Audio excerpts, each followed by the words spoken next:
અને આ સાથે ગુજરાત ફર્સ્ટનું બઝર વાગી ચૂક્યું છે।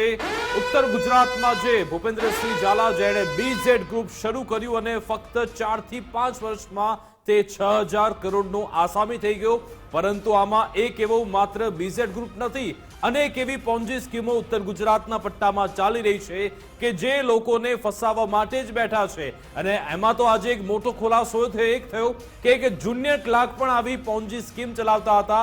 એટલે કે જો આપની પાસે મહેનતનો રૂપિયો છે તો તમારે સાવધાન થવાની જરૂરિયાત છે। જો આપની પાસે પરસેવાની કમાણી હોય તો ચેતી જવાની જરૂર છે, કારણ કે લેભાગ તત્વો અને ઠગ ટોળકીઓ ખુલ્લેઆમ આવી દુકાનો ખોલીને બેઠા છે।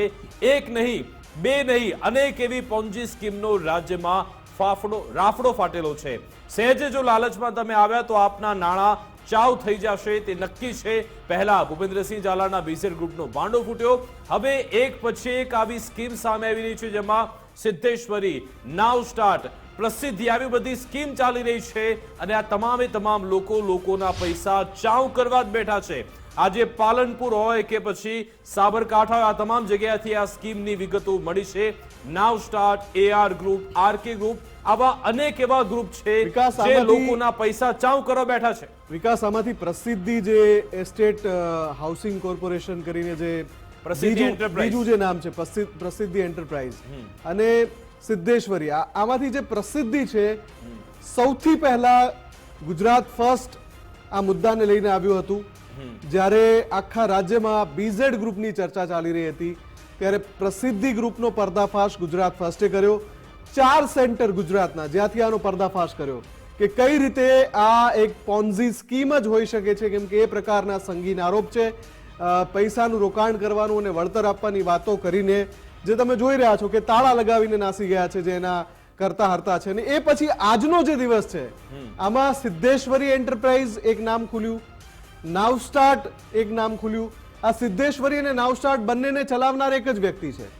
અને એ સિવાય બીઝેડ ગ્રુપને જ્યારે જોયું એજન્ટોએ કે ભાઈ આમાં તો ભાઈ આ ભૂપેન્દ્રસિંહ ઝાલા ખૂબ પૈસા એકઠા કરી રહ્યા છે, કોથળા ભરી રહ્યા છે, તો પછી એમાંથી AR ગ્રુપ અલગ થઈ ગયું, RK ગ્રુપ અલગ થઈ ગયું, અને હવે આ બધાનો પર્દાફાશ થઈ ગયો છે। તમે જે 6 સ્ક્રીન જોઈ રહ્યા છો, 6 વિન્ડો, એ માત્ર ને માત્ર ઝલક છે કે કઈ રીતે રાજ્યમાં પોન્ઝી સ્કીમ ચલાવતા ઠગ મહાશયોનો રાફડો ફાટી નીકળ્યો છે, જે તમારી મહેનતની કમાણી, તમારી પરસેવાની કમાણી ચાવ કરી જવા માટે આતુર છે।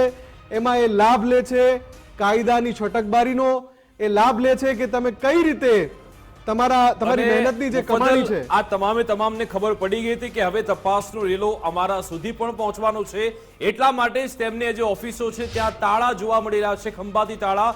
6 દિવસથી ત્યાં કોઈ ફરક્યું જ નથી, કોઈ આવા તૈયાર નથી, કારણ કે તેમને ખબર છે કે હવે તેમને જેલના સળિયા ગણવાનો વારો આવી ચૂક્યો છે। પરંતુ આ બીઝેડ ગ્રુપ કે જેનો માલિક ભૂપેન્દ્રસિંહ ઝાલા, તે ક્યાં છે એક મોટો સવાલ છે, કારણ કે હજુ સુધી તેના કોઈ વાવડ નથી મળ્યા। બીજી બાજુ તેના જેવા કેટલાક એવા ભાગીદારો કે જે તેમાંથી છૂટા પડીને AR ગ્રુપ, RK ગ્રુપ તૈયાર કરીને બેઠા હતા, આવા તો કેટલા ગ્રુપ તૈયાર થયેલા છે તેની તપાસ થવી જરૂરી છે। બીજી સૌથી મહત્વની બાબત કે આમાં રોકાણ કરનારા લોકો છે તે સામે ખુલીને નથી આવી રહ્યા, શું હવે તે પણ કોઈ રાહ જોઈ રહ્યા છે? અને એજન્ટો, કેટલા એજન્ટો એક્ટિવ હતા, અને તેમાં મુખ્યત્વે રીતે શિક્ષકોની આખી ચેન હતી। આ શિક્ષકોની મદદથી જ મોટી માત્રામાં રોકાણ થતું હતું। શું આ શિક્ષકો સામે પણ કાર્યવાહી થશે તે એક મોટો સવાલ છે। ઉમંગ અમારી સાથે જોડાઈ ગયા છે ન્યૂઝરૂમથી, તેમની સાથે વાત કરીશું। ઉમંગ, બીઝેડ ગ્રુપ તો હતું, પરંતુ આજના દિવસમાં વધુ 2 પોન્જી સ્કીમ આવી। ગઈકાલે પણ ગુજરાત ફર્સ્ટ એક પર્દાફાશ કર્યો હતો, અને વધુ કેટલીક પોન્જી સ્કીમ, અને સવાલ છે તો આવી કેટલી પોન્જી સ્કીમ ગુજરાતમાં ચાલતી હશે અને ચાલુ થવા કદાચ જઈ રહી છે? એ જ વાત છે કે એક વસ્તુ બહાર આવે પછી એક પેટર્ન રહી છે કે એક પછી એક એને જ લગતા સમાચારો અને એ જ સ્કીમો। આપણે ગઈકાલે જે બતાવ્યું કે જે પ્રસિદ્ધિ પાલનપુરમાં જેની ઓફિસ છે એ ભાઈ ઠેઠ ધાંગધ્રા સુધી પહોંચી ગયો, અને ધાંગધ્રાના એક નાના એવડા ગામની અંદર જ 1 કરોડ રૂપિયાનો ચૂનો લગાડી દીધો, કારણ કે તમામ લોકો પાસે રિસિપ્ટ છે। અને આપણે ત્યાં આગળથી આપણા જે સંવાદદાતા છે એમણે જે રિપોર્ટ આપ્યો પાલનપુરથી, એ તમામ જગ્યાએ તાળા જોવા મળ્યા। એના 1.5 વર્ષના જે વહીવટ કરતા હતા એ પણ ક્યાંક છે, એક એમનો પત્તો નથી. એ પછી જે નાઈ દંપતી છે એમનો પણ કોઈ પત્તો નથી. એ પછી હવે બીજા સમાચાર આવે એ જિલ્લામાંથી, જે જિલ્લામાંથી BZ આવે છે, એટલે ભૂપેન્દ્રભાઈ ઝાલાની જે સ્કીમ હતી એના જ સાથે રહેલા આરએ અને આરકે કરીને, AR અને આરકે કરીને હવે સિસ્ટર કંપનીઓ ઊભો કરવાની વાતો કે રામ જાણે, પરંતુ એ જ જિલ્લામાંથી 3 કંપનીઓ બહાર આવે. એક તો BZ છે, AR છે અને આરકે કરીને. એટલે 3 કંપનીઓ એક જ જિલ્લામાં ધમધમતી હતી, જે પોન્જી સ્કીમના નામે લોકો પાસેથી વળતર આપવાના બહાને તેમને પાસે રોકાણ કરાવતી હતી ને પછી રોકાણના પૈસા નતા પાછા આપતા. હવે પાલનપુરની વાત કરીએ તો જે શ્રીમાળીભાઈ છે એ શ્રીમાળીભાઈની 2 કંપનીઓ સામે આવી. એક તો પ્રસિદ્ધિ હતી અને પછી જે બીજી જોઈએ તો જેનું નામ હતું અને સાથે અને બીજી જે કંપની હતી એનું નામ છે નાવ સ્ટાર્ટ કરીને. એટલે એક જ કંપનીના એક જ વ્યક્તિ 2 કંપનીઓ અલગ અલગ ચલાવતો. પાછો સરકારી કર્મચારી હતો, જુનિયર ક્લાર્ક હતો ST વિભાગની અંદર. નોટિસો મોકલી ભાઈ આજે ને ભાઈને તો એવું હતું કે હવે આપણે ક્યાં સરકારી નોકરીની જરૂર છે, આપણા પાસે તો પૈસા આવવા માંડ્યા છે. અને એ જ રીતે સ્કીમો, લોભામણી જાહેરાતો આપી અને કેટલાય લોકોને છેતર્યાની વાત છે. એ જ રીતે મહેસાણાની અંદર પણ એ જ ભાઈનું કારનામું બહાર આવ્યું. એમાં પણ 10 થી વધારે લોકો છે તેમની સાથે છેતરપિંડી થઈ હોય એવી વાત આવી રહી છે. આવતીકાલે SP ઓફિસ પણ પહોંચવાના છે. એટલે ગુજરાતની અંદર હવે સરકારે સાથે પોલીસે અને EOW શાખાએ ખાસ કરીને તપાસ તેજ કરવી પડશે કે ગુજરાતના જિલ્લાઓમાં કેટલા આવા ભાગેડું છે એ ફરી રહ્યા છે અને કેટલા લોકોના રોકાણ કરાવી પૈસા ખોટી રીતે છેતરી અને લઈ જઈ રહ્યા છે. જી બિલકુલ, આભાર ઉમંગ તમામ જાણકારી આપવા બદલ. અને તમે જે નાવ સ્ટાર્ટ સ્કીમની વાત કરી તેમાં મુફદ્દલ 1 દિવસના 1100 રૂપિયાનું વ્યાજ આપવામાં આવતું કે તમે મહિને 1 લાખ રૂપિયા મૂકો અને તમને 3 મહિનામાં તમારે 1 લાખ તો પાછા આવી જશે તેવી સ્કીમ આમાં. દરરોજનું 1% વળતર. કોઈ પણ માણસ જેનામાં સામાન્ય સમજ હોય એ પણ સમજી શકે કે આવું સંભવ છે જ નહીં. ટેકનિકલી આવું સંભવ છે જ નહીં કે તમે કોઈ માણસ, તમે કોઈ એક સ્કીમ જનરેટ કરો અને એની અંદર એ રોકાણ કરે તો તમે એને 1% વળતર આપી શકો. હવે અહીંયા સમસ્યા જ આ થાય છે જ્યારે લોકો એ સમજી નથી શકતા કે આ પ્રકારનું વળતર કોઈ પણ બિઝનેસમાં સંભવ નથી. માની લો કે આપણે એવું એક સામાન્ય સમજમાં એવું વિચારવા જઈએ અથવા એવું ધારીએ કે ભાઈ આ જે વ્યક્તિ છે જે આ સ્કીમ ચલાવે છે એ બધા નાણાં એકઠા કરીને કોઈ એક એવા બિઝનેસમાં નાખે કે જ્યાંથી ખૂબ મોટી માત્રામાં વળતર આવે તો પણ દિવસનો 1%.